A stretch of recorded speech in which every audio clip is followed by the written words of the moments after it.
Hey, comic book fans, welcome back to Comic Book Corner 2.0. And guys, of course, you're with me, Mike Spider Slayer. Guys, welcome back to another countdown video. This is a huge week for comics. Finally got done reading every single comic. I read my last one last night. So there's a total of 20 books to talk about. So without stalling, let's just jump right into it. I may not be as long as I usually am with reviewing all of these books because I don't want the video to be so lengthy. So if I leave out some parts, I apologize, but hopefully I can get the point across. So with that being said, let's start with number 20. Anxious to see what my worst pick of the week is. Bam! Justice League Dark, issue 23.1. Otherwise known as The Creeper. Awesome 3D cover, totally liked it. One of the reasons why I bought it, because the cover was good. I was hoping that the story would be okay also, because it had Justice League Dark. But one of the things that some of these villain titles mislead you, thinking that it has to do with some particular villains in this issue, well, it has to do with something else. Because this is based off of really Katana, because it mentions her blade and everything else, and the Creeper, which I did not find exciting whatsoever. I didn't care about his origin story. I didn't care for the artwork in the book. I thought it was really lacklustrous and very forgettable, and I have no desire in reading anything that has to do with the Creeper really ever again. So totally disappointing. I'm giving this like a 1 out of 5. Number 19. DC Universe versus Masters of the Universe. This is one of the most disappointing comics of the week. Totally did not like this book whatsoever. When you thought of DC versus, versus Masters of the Universe, I get this is a setup issue, but I would expect something more from this. This was a real heavy dialogue setup issue. However, I didn't find it appealing to look at either. I thought the artwork was rough. I thought it was very wordy. Keith Giffen is not my favorite writer, so it's probably one of the reasons why I did not like it. But the artwork was very poor in this particular book. Did not remind me of the Masters of the Universe that I grew up to. I did not like the way He-Man was drawn. I did not like the way Man-at-Arms was drawn, and I thought the book was very boring. They come across Evelyn here, and it was just forgettable. One of the characters you come across is Constantine, and by the end of the issue, I find that they cross over to the universe, but by then, it just lost my interest. Especially when you see Skeletor, and he looks like this. I'm like, what is this? So this was garbage for me. I totally didn't like this. I will not be picking up the next issue. So I'm giving this one as well a 1 out of 5. Number 18.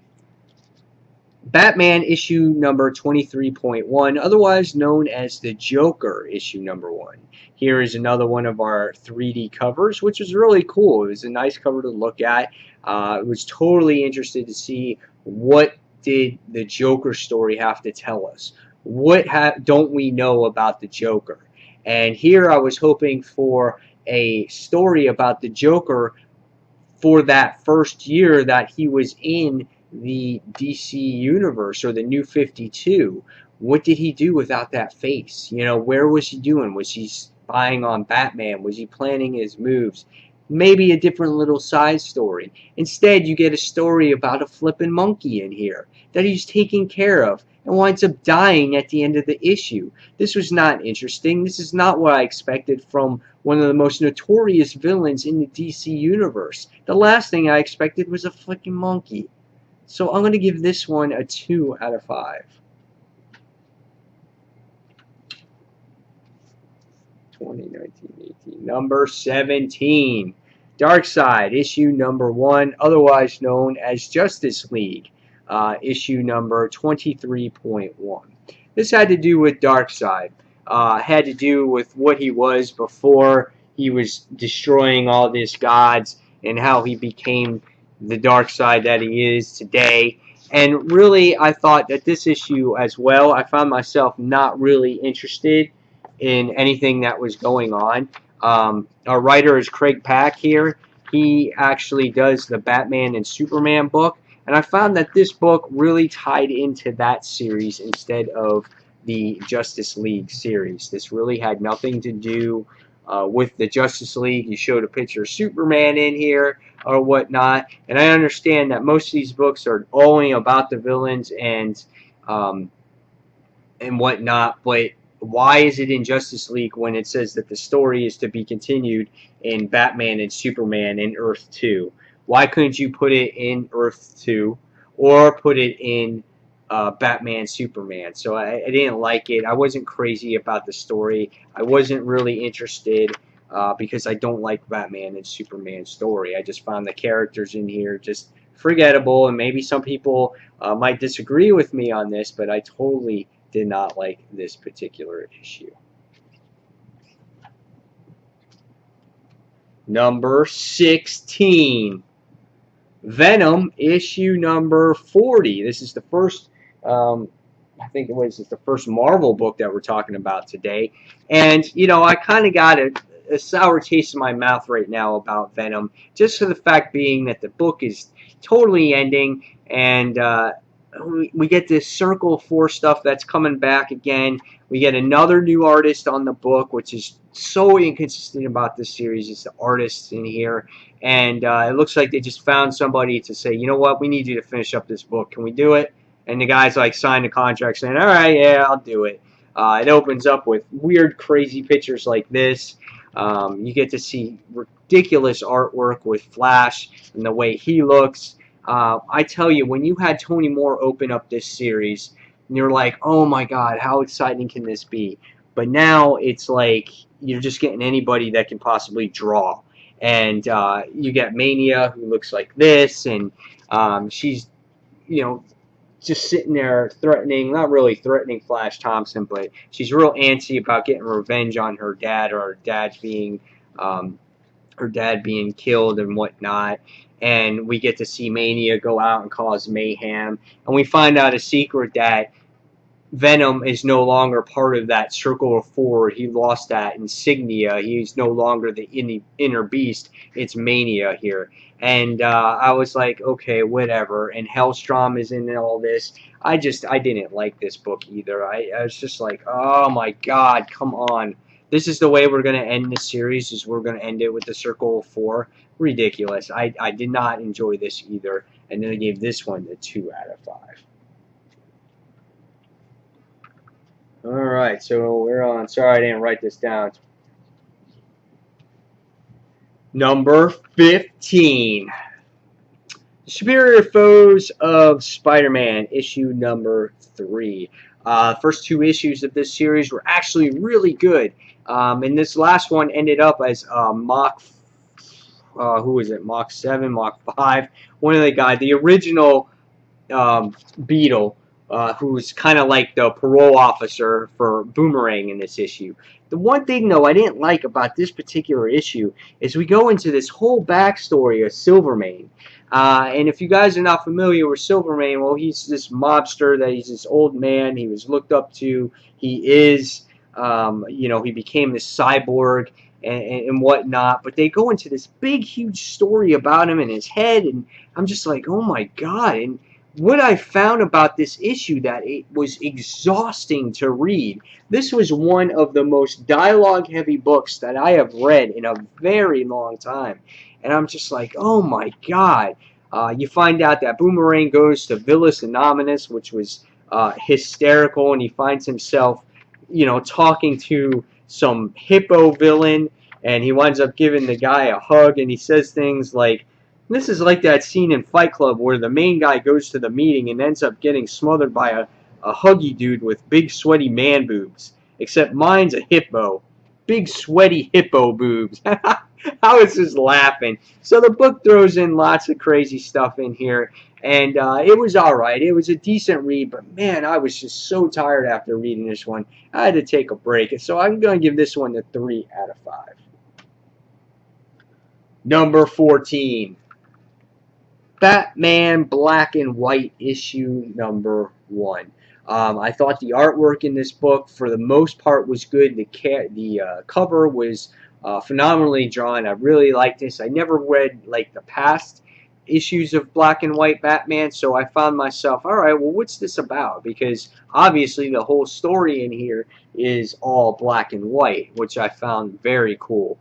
It consists of about, I think it's 5 stories of short stories of Batman. Correct, and it's called Don't Know Where, Don't Know When, Batman Zombie, Justice is Served, Driven, and Head Games. And the one thing that I did love about this story was the first story, where it took us back into classic times of Batman. The way it was drawn, the way the story was written, had to do with Batman and Robin. Superman made his appearance in here with his old costume. That story was really good. You had another story with Batman Zombie, which the art was phenomenally done, but it was very forgettable, and just I didn't like it because it had to do with Bruce Wayne having a dream. The next story was Harley and Poison Ivy. It's called Justice Served. Really reminded me of the Batman animated series. The artwork was the same. Dialogue was just like it as well. If you're a fan of Batman animated series, you're going to be a fan of that story.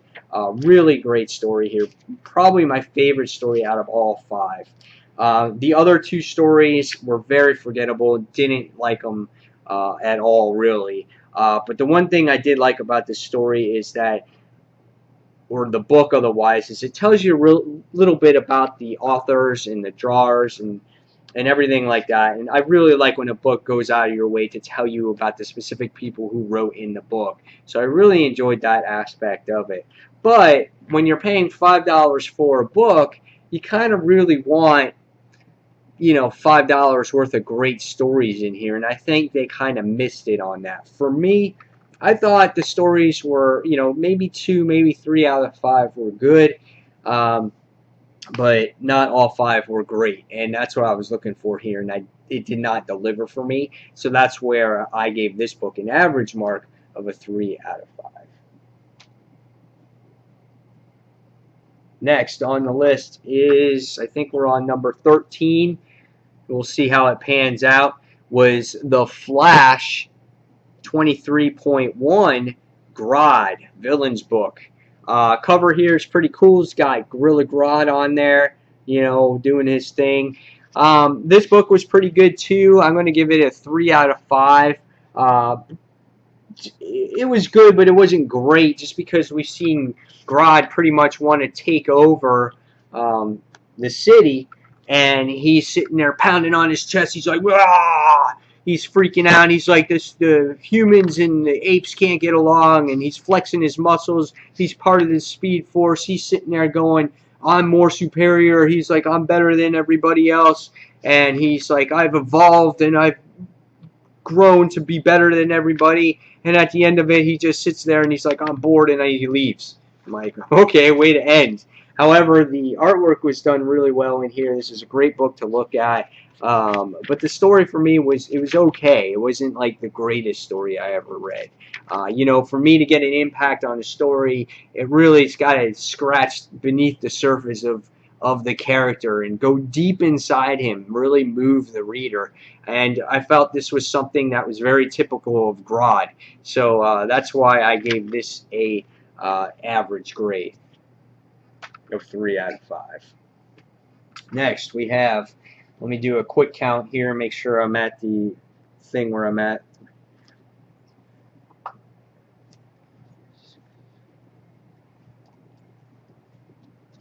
Number 12. Trillium, issue number 2. That's right. The last issue of Trillium was very original. It had kind of like 2 books come together to make one story, and you had to flip the book upside down to get the different story. And this time it was just, okay, your normal comic book. It just told you the story of our 2 main characters and what happens after they actually meet for the first time. And the strange thing is you get one that's far from the future and one that's way back in the past, 1921 to be exact. And the main thing about this issue was that the 2 cannot communicate with each other. They do not understand each other whatsoever, which was really interesting to see. And it was interesting. The main character's name is William.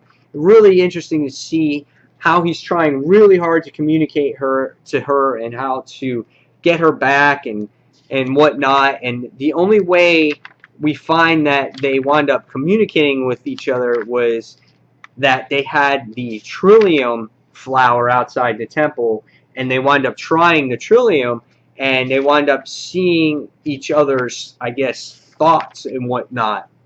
So they learned about each other that way.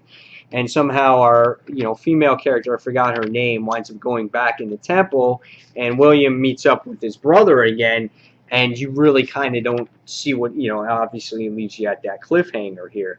So it was an interesting story. However, it wasn't as good as the last issue. It wasn't as impactful. It was great to see the characters from different times interact with each other. However, it was a real drawn-out issue because he spent the entire issue trying to learn how to communicate. And I don't think that was really needed. First couple pages would have been good, but not the entire issue. So I'm giving this one a 3.5 out of 5 stars. Number 11. Infinity, Part 2 of 6. I'm going to be generous with this book because I understand there's a lot of people out there that like this series. However, I am not one of them. And the reason why it made that mid-level grade in this countdown this week is because I understand there's going to be lots of Avenger fans, a lot of Thanos fans, and a lot of, Inhuman fans and whatnot. However, I find myself disconnected from this book. So I'm looking at both sides of the spectrum here. I'm looking for readers that don't like it, don't want to have anything to do with it, and then I'm looking for the readers that like this. So that's why it's getting a middle grade. For me, I didn't like it. I felt that I was kind of lost after reading that second issue, or after reading that very first issue. I feel that to get the true feeling of the aspect of this story, you do have to read these other Avenger books. I know they kind of said that you didn't have to, but I truly felt lost without reading issues number 18 and issue number 9 here. I really do think so. I felt myself really lost. I felt myself disconnected from the event. When I compare it to the event like the Trinity War or Forever Evil, I can just jump in and I can read it. This, I just did not feel that way with this. I thought the story was well drawn. I thought it was fascinating to look at this book. It was amazing. It was an immense universe that's drawn here. Medusa is beautifully drawn. I loved looking at the book. I love what's his name, Gorvis Glaive, coming into their kingdom and threatening. I like that aspect of the story.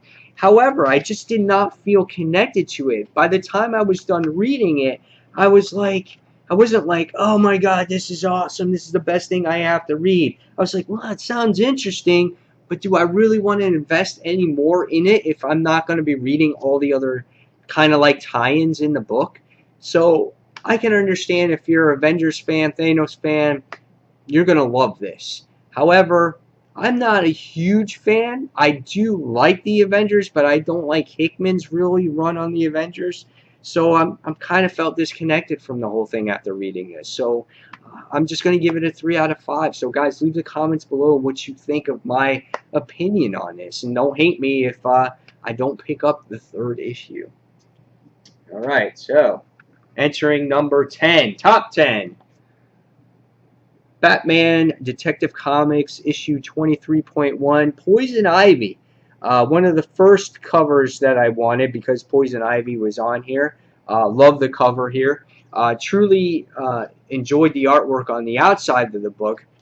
However, I did do an in-depth comic book review on villains, or actually Super Superior Mike Spider Slayer Ultra did, and he talked about the artwork in the interior side of the book. I felt that this book could have been so much better if the artwork was done better.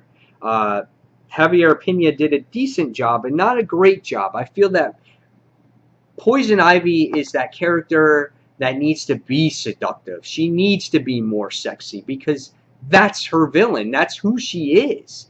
That's how she gets what she wants, obviously by putting the spell on you, but she needs to be really attractive. And I thought she looked good, but she didn't look great. And I think just to get that added sex appeal onto the book and to uh, get that feeling towards the reader, I think you need to draw her a little bit better. The story was good, though. It was great to see her origin, where she came from, how she interacted with Bruce Wayne in the beginning of her origin tale. So that was all interesting to see. But the artwork for me was that miss. So I'm going to give this one, I think it was like a 3.5 out of 5 stars. Number 9. Superior Spider-Man, issue number 17. Now this book was okay. It wasn't great. I thought for me it was an average book. It was like a 3, almost a 3.5 out of 5 stars. And it was a real setup type of issue.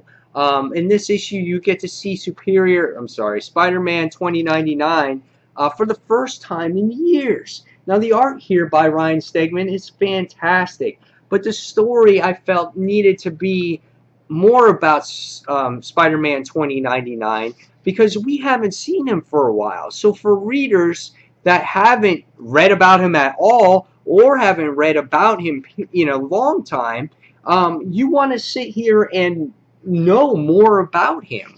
And they kind of just threw him into Spider-Man's world, and he has to rescue his father, and so he has to go back in time.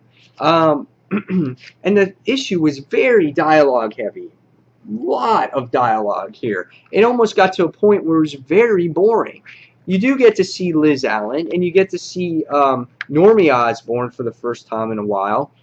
And by the time the end of the issue happens, you get to see Superior and 2099 actually meet up. So that was the saving part of the issue.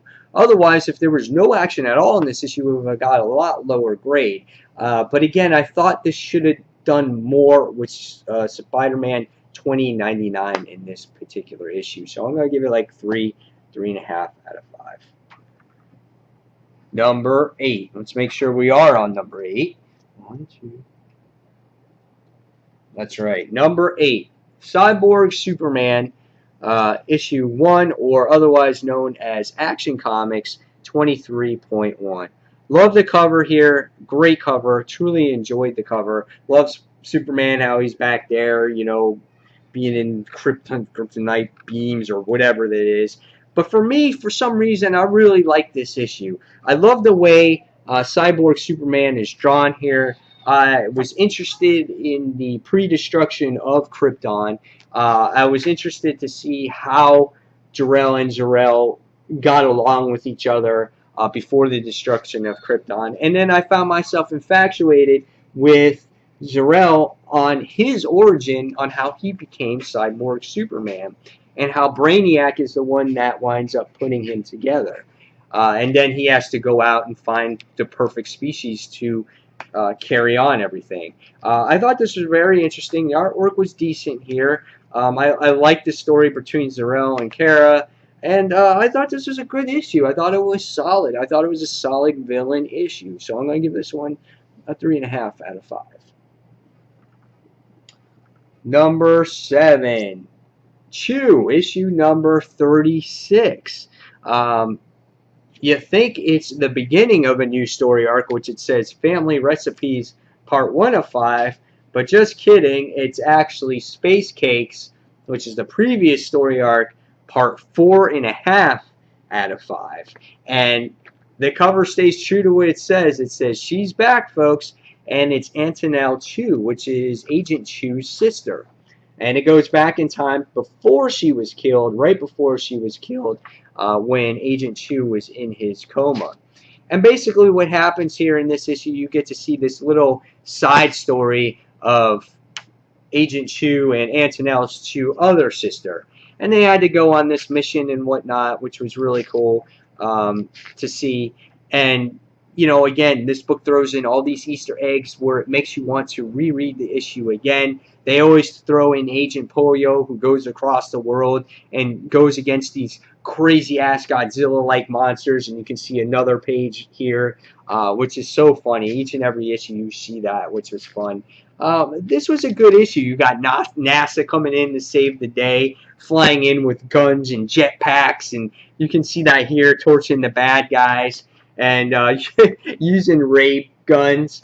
This was a fun issue, and at the end of it all, you get to see Antonelle kiss her sister goodbye, because Antonelle can see the future when she bites into somebody, and she knows that she's going to die. So she's saying bye to her sister, and that's the last time that you truly see her before she passes away. So this was a good issue. I'm definitely giving it, I think, a 4 out of 5. Fun read. Chew is going to issue 64 or around there. So you're definitely not going to want to miss this. If you guys can pick up trades on this, go out, buy the trades. It's a fun read. All right. So number 6, Justice League of America, Deadshot, issue number 1. Now, I like this book a lot because this kind of ties in a little bit more to the Forever Evil storyline. Do you have to read this to read Forever Evil? Absolutely not. But this book kind of ties in, because by the end of the issue, you actually get to see, at the end of the issue, it says, to be continued in Suicide Squad number 24, a tie-in of Forever Evil. So when you open up this book, you get to see Deadshot, who actually gets a, he's looking at his phone and he sees his bank account at 0, and all of a sudden it's got $2 million in there, and you're like, damn, he's getting some big-time bucks. But he's carrying out a mission that he has to do, but while he's carrying out this mission, the great thing is here is you get to see flashback of his broken home. He has family that has no money, and they wind up getting murdered, and his whole reason why he is a villain today, and which, you know, fuels his fire, is because of the death of his family. And he's learned to perfect his skill. He's learned to perfect to be the best bounty hunter. He's perfected to have the best ammunition, not to waste his bullets. This was a great story, I thought, and it dug deep into the character. You get to see again how he got to make his ammunition, which was so fun to see, and how he killed bad guys, and even the bad guys, you know, next of kin, because he didn't want them carrying out these missions or living their father's dreams. It was just so well done. It was such a great story, and after I see it again, it actually is a little bit better than when I read it the first time. Amanda Waller calls Deadshot at the end of the issue, and she's like, you gotta come rescue me, you know, and she's like, I'll pay you whatever. So he winds up getting $15 million at the end of the whole thing, or $12 million at the end of the thing, and he's going to meet up with Amanda Waller in the Suicide Squad. This was a great book. Again, it dug deep, and that's why I liked it so. So I'm giving that one a 3.5 or 4 out of 5 stars. Top 5. Number 5, Relic, issue 1, or Green Lantern, issue 23.1. This was a fun read. If you're a fan of Green Lantern, you're going to like this book. It has to do with kind of the origin tale of Relic. You got to see him as a scientist before he became a bad guy. And you get to learn about these guys here, which are called the Lightsmiths. And the Lightsmiths are the ones that had the light in the past, and they kind of used it all up. They dried it dry, you know, they dried the well or whatever it was. And Relic was always the one preaching to them, saying, you got to use your power wisely or it's going to run out. And he was this scientist looking for answers, trying to find a reservoir. And he was kind of unsuccessful, and he winds up getting sucked into the current universe. And you see what he has become today. This was a great issue. I really enjoyed this book. Again, this is a very mysterious character, and this issue did a nice job of exposing him and who he was and what he was in the past, and a really good prelude to Lights Out, which is coming up in the Green Lantern series. So I'm giving this one actually 4.5 out of 5. This was a good book. Number 4, Green Arrow, issue 23.1. Count Vertigo. This was my top villains book of the week. Again, we're talking about digging deep into a character. Count Vertigo, don't know too much about him. By the time I got done reading this book, I knew a shitload about this guy, and the childhood that he experienced was very rough.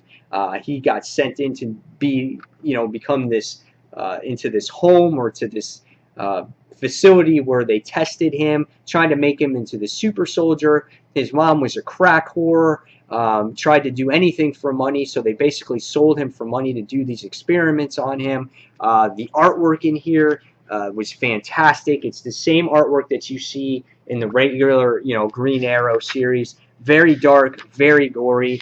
You get to see Count Vertigo at his finest in this issue. When you cross him, your brain is going to explode, and that's what happens here. And you get to see it when he comes across the person that's in charge of the facility and trying to make Count Vertigo stay. He basically makes him start to bleed from the nose, from the mouth, until his freaking head explodes. This was an awesome issue. I really enjoyed this book. This book, for Villains Month, got a 5 out of 5. And what happens at the end of this, what Count Vertigo does to his mom at the end, is just awesome. So I truly enjoyed this book, and I gave it a 5 out of 5.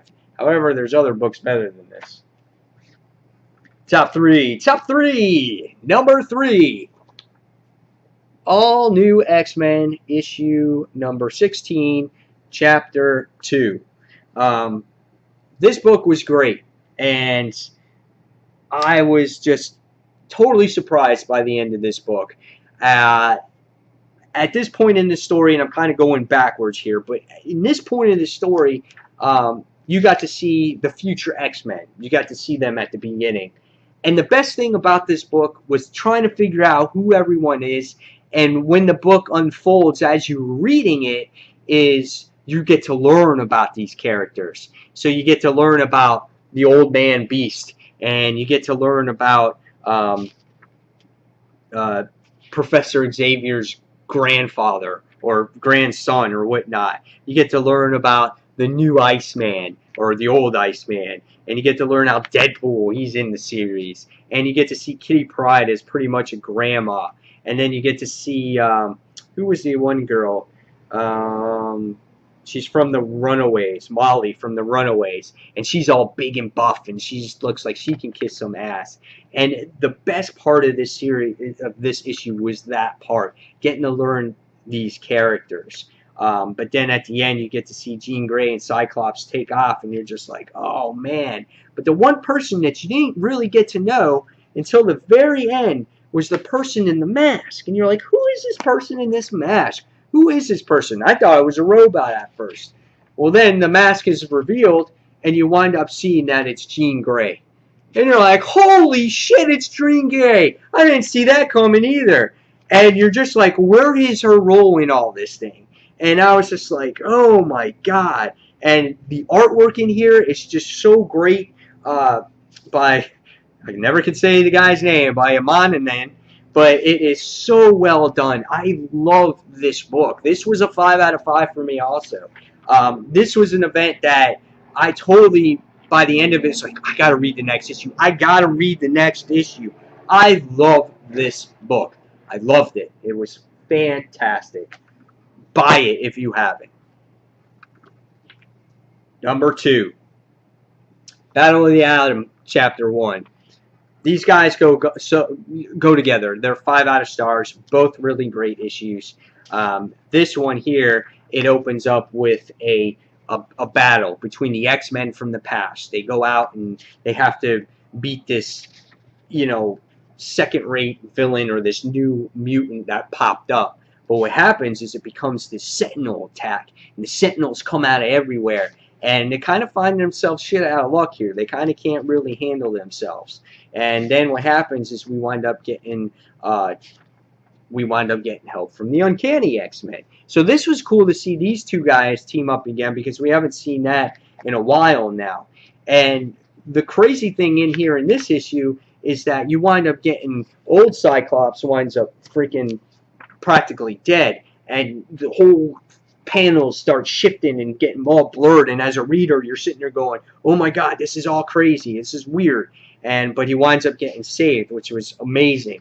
And by the time the other X-Men wind up sitting there coming to agree and saying, you guys got to go back because you're going to cause problems, the time cube comes around and you get exposed to the X-Men of the future. And I did not expect that. So when I first read this, I'm like, what?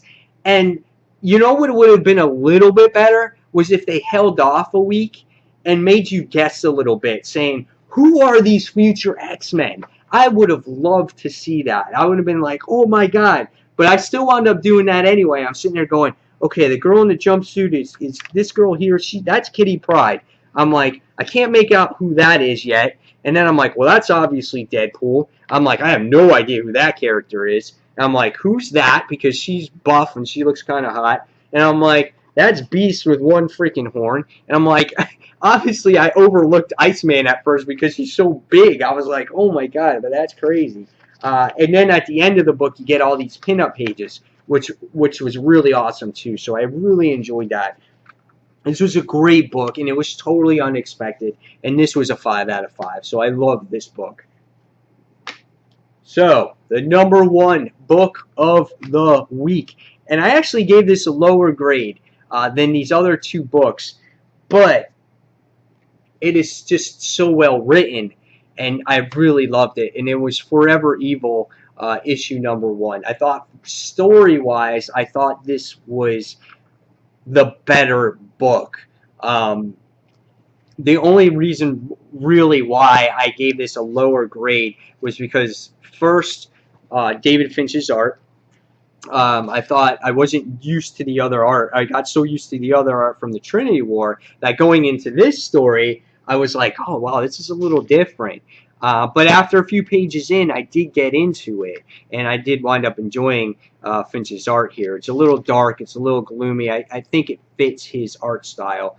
But going through the book again and going through this story, I was just in awe with it because even though there's not much action in here, you get a lot from all the characters. Even in the beginning with Lex Luthor doing his transaction, trying to get another company, and his helicopter crashes and the world's coming to an end, and there's this big blackout, and you get the crime syndicate going across the world, sitting there going, we are the crime syndicate, you can join us, and this and that, and you're just like, oh man. And the whole thing with Nightwing, and you see Superwoman going, this will do, and they wind up beating the piss out of him, and he winds up getting captured, and it was just awesome. And you get to learn a little bit of our characters. You get to learn a little bit of Ultraman, what his super strength is and what his weakness is. And it's completely opposite from Superman, which I truly enjoyed. You get a spread out page of all the villains in the DC universe here, getting the speech from the crime syndicate. This book has so much to offer, and by the time you're done with it, you're just like, man, I cannot wait to read this issue. And obviously, the big twist was finding out who the world on who Nightwing really is, and he's being unmasked. And it's just like everybody knows his secret now. And you're just like, oh my god, I can't believe it. But the biggest thing of all is like the thing is just Lex Luthor looking for Superman, going, well, this is a job for Superman.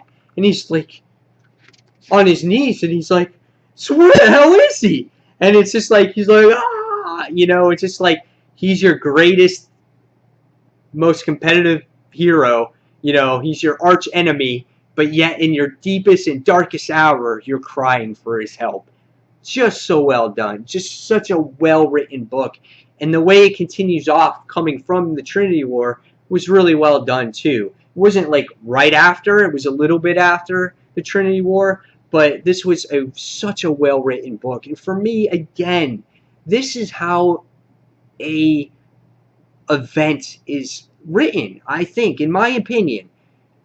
I honestly really didn't even have to read Trinity War. I can find out what's going on here, that these guys killed off the Justice League. Now, obviously, you want to find out what happened to them in the past, you read that other event. But this was just so well done and so well written, and I just enjoyed every page. And that's how an event needs to be.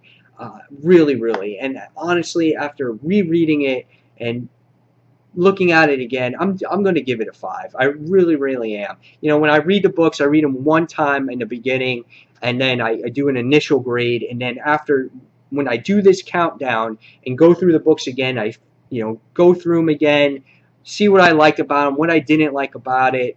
If I can change some things, tweak some things, that's what I do, and that's why I do the countdown. But this was a great read, and there was a lot of great books this week, and then there was a lot of like books that you didn't need to buy.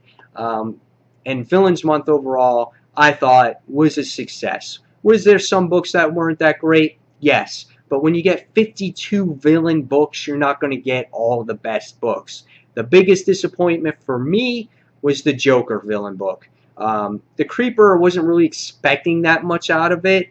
The Joker one was. The Joker book was the most disappointing book. I expected something completely different, and I didn't get it there. But guys, I hope you enjoyed this countdown this week. Sorry that this video is 40 minutes long.